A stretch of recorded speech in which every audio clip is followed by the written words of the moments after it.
Salut à tous et bienvenue sur Killing Rock. Comme tous les mois, on se retrouve pour détricoter l'actualité musicale des prochaines semaines. Et ce mois-ci, ça a été particulièrement difficile de ne choisir que 5 artistes. Non, franchement, il y a quasiment rien de potable d'annoncer en juillet, et là t'as 350 sorties bonnes à te coller un priapisme. C'est pas sérieux. Parmi les artistes qui sortent un album en juin, on retrouve Best Ditto de The Gossip, London Grammar, Styx, Royal Blood, Ride, Ennio Morricone, The Drums, Tops, Pix, The Stripes, Floating Point, Soulwax, Chastity Belt, Contours, King Gizzard and the Lizard Wizard, Saint-Etienne, Rancid, Suffocation, l'album posthume de Chuck Berry, Imagine Dragons et les Gums, le groupe de Corey Taylor, Stone Sour et Cool G Rap. Sans oublier la soupe populaire, Katy Perry, Lily Allen, Coldplay, Nickelback. Bref, ce mois-ci, le programme est chargé et donc exceptionnellement pas de mention spéciale. Du coup, straight to the point. Premier album de notre sélection de juin, The Road du collectif anglais Uncle, qui sortira le 23 juin prochain. Fondé en 1994 par James Level et Tim Goldworthy, Uncle est un groupe de trip-hop particulièrement versatile. Versatile, il faut dire que c'est assez propre au genre trip-hop, particulièrement avant-gardiste et expérimental.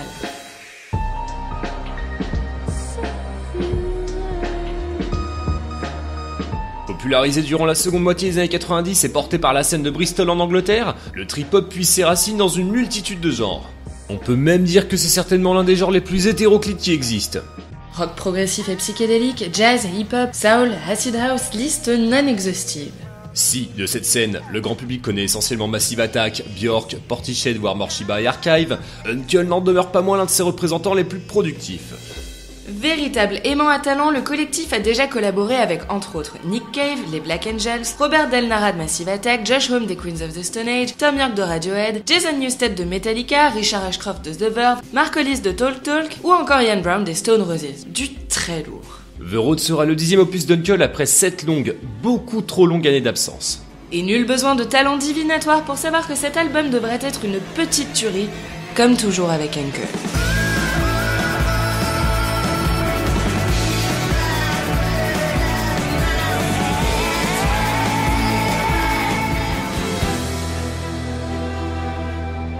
Deuxième album de notre sélection de juin, Vie optimiste du groupe britannique Anathema, disponible le 9 juin. Si vous êtes du genre à avoir des certitudes musicales et à aimer classer les groupes dans des cases, autant dire qu'avec Anathema... Vous êtes dans la merde. Retour 27 ans en arrière. Nous sommes en 1990 à Liverpool, 3 frères, Vincent, Daniel et Jamie Kavanagh, forment un groupe qui évolue dans un style hybride entre doom et death metal et qui sera baptisé Anathema. Au cas où il y avait un suspense. 2 albums plus tard, en 1996, le groupe effectue un premier virage vers le metal alternatif avec Eternity, puis un autre vers le metal progressif 2 ans plus tard sur Alternative 4, qui contient quelques-uns des morceaux les plus déprimants jamais composés. Non franchement, sérieusement, à côté d'un titre comme Lost Control, Radiohead c'est Magic System. Yes, I am falling.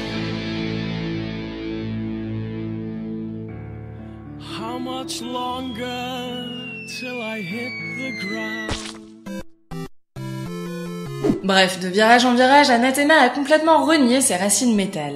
Aujourd'hui, Anathema est devenu, pas très loin derrière Opeth, Dream Theater, Tool et Porcupine Tree, l'une des principales têtes d'affiche du prog. Surtout, jusqu'à la sortie de Sorceress d'Opeth, ils étaient les seuls à faire de la musique exclusivement rock et non métal. Anathema est très certainement parmi les meilleurs groupes en activité, tout genre du rock et du métal confondus. La sortie de Vie optimiste est donc l'un des événements musicaux majeurs de l'année.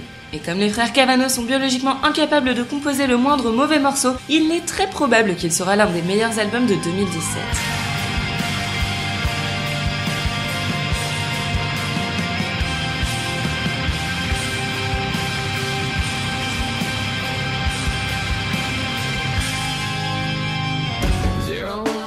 Troisième album de juin, Relaxer du groupe LG qui sortira le 9 juin prochain. Chef de file de la scène indie-tronica, LG est un trio originaire de Leeds qui a explosé avec leur deuxième album This Is All Yours, l'un des plus gros cartons de l'année 2014. Cette année, la formation revient avec Relaxer qui est très certainement l'un des albums les plus attendus de 2017. Et dans cet album, il y a vraiment à boire et à manger. On retrouve toujours le timbre singulier de John Newman, frêle et contemplatif, une instrumentation audacieuse qui complexifie le son pop fédérateur d'Al-J, avec des plages empruntées alternativement au jazz, au folk, au blues, à la world music et évidemment aux musiques de jeux vidéo. À ce petit jeu-là, mention spéciale pour l'intro de Pleader qui est en plein dans l'ambiance donjon des vieux RPG des années 90.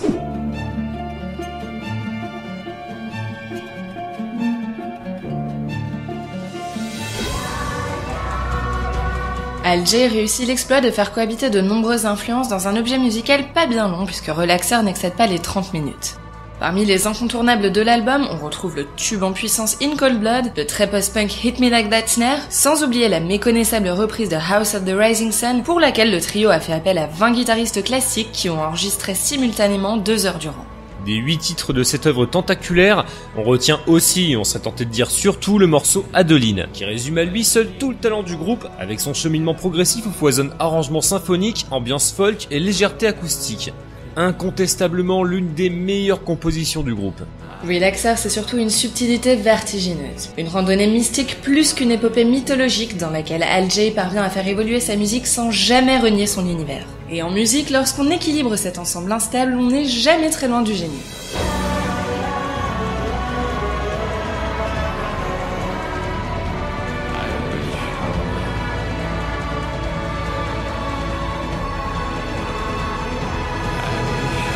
On enchaîne avec le 4e album B-Sides and Rarities des Américains de Beach House qui sortira le 30 juin prochain.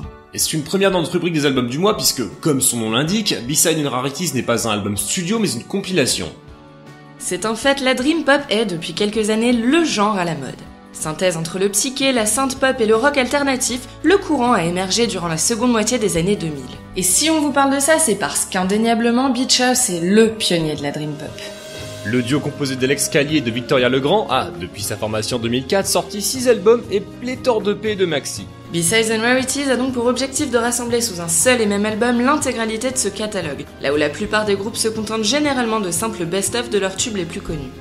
La démarche a au moins pour être de ne pas être commerciale et de faire connaître au plus grand nombre les nombreuses perles qui émaillent de cette discographie parallèle. Et rien que pour ça, Beach House méritait de figurer dans cette sélection. Sans oublier le principal, Beach House est un putain de bon groupe.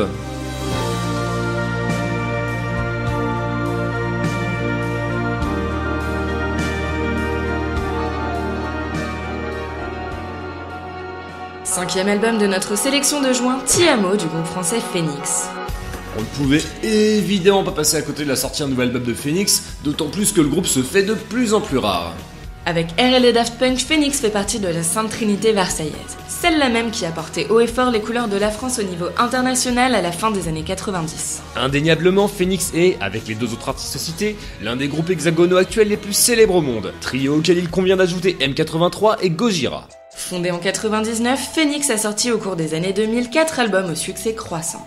En 2009, le carton planétaire de Wolfgang Amadeus Phoenix leur vaut même de glaner un Grammy Award, devenant ainsi le premier groupe français à en remporter un dans la catégorie rock. Depuis, le trio s'est montré nettement moins productif.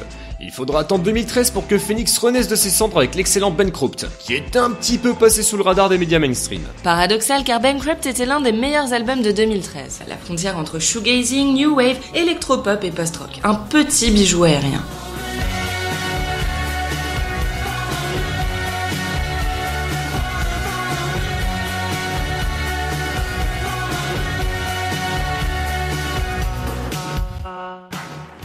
Avec Ti Amo, Phoenix revient avec un objet musical bien plus identifiable et du coup, la couverture médiatique des Versaillais est tout de suite plus conséquente. Les 2 titres déjà sortis, J-Boy et Ti Amo, suivent à la fois la mode Dream Pop actuelle tout en restant dans les rails de ce qui a fait le succès du groupe dans les années 2000. Mais ce qui est terrible avec Phoenix, c'est que même en faisant des morceaux commerciaux, ça reste toujours excellent.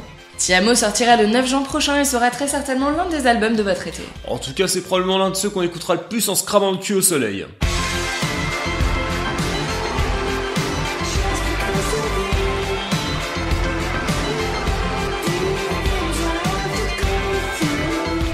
Voilà, c'est la fin de ce nouveau numéro des albums du mois.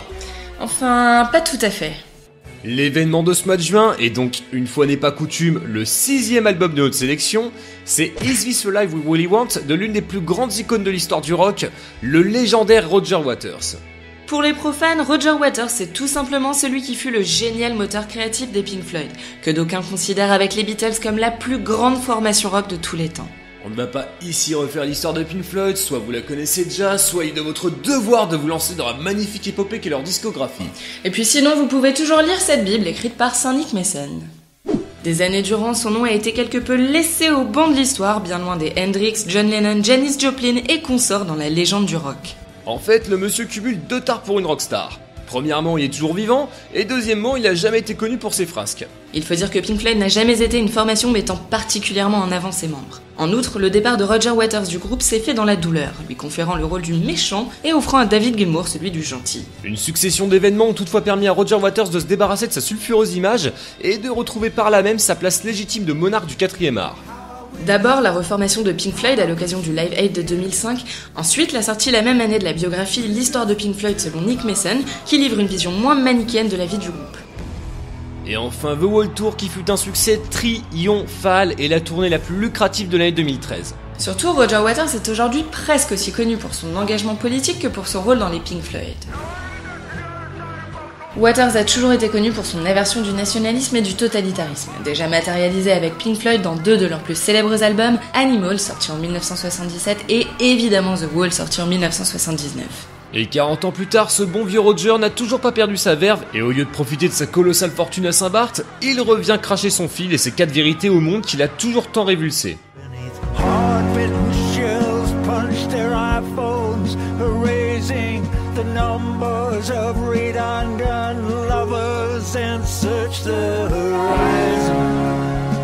Pour ce faire, Waters a fait appel à Nigel Godrich, fan de Pink Floyd devant l'éternel et producteur de l'intégralité des albums de Radiohead depuis OK Computer.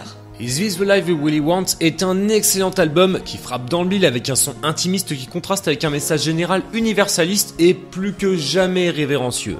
Dans sa ligne de tir, les banquiers qui s'engraissent. Est-ce que c'est pas le moment de dire que le problème, c'est celui de ceux qui se gavent? Les baby boomers qui ont abandonné leurs idéaux hippies et laisseront derrière eux un monde pourri jusqu'à la lie. Et même Dieu en personne, à la place duquel Waters jure qu'il aurait fait un meilleur boulot. Notre père qui est si vieux, as-tu vraiment fait de ton mieux? Mais plus encore que contre les injustices et les incohérences d'une société en décrépitude, Waters est aussi en croisade pour pérenniser sa propre légende, pour prouver une fois pour toutes qu'il n'était pas seulement membre de Pink Floyd, il était Pink Floyd. Is This the Life We Really Want est le 4e album solo de Waters, le premier depuis 25 ans et l'excellent Amused to Death. Et puis surtout, au vu du titre de l'album, sorte de cri du cœur du vieux guerrier prêt à livrer sa dernière bataille, eh bien c'est certainement l'ultime leg de ce monstre sacré au 4e art.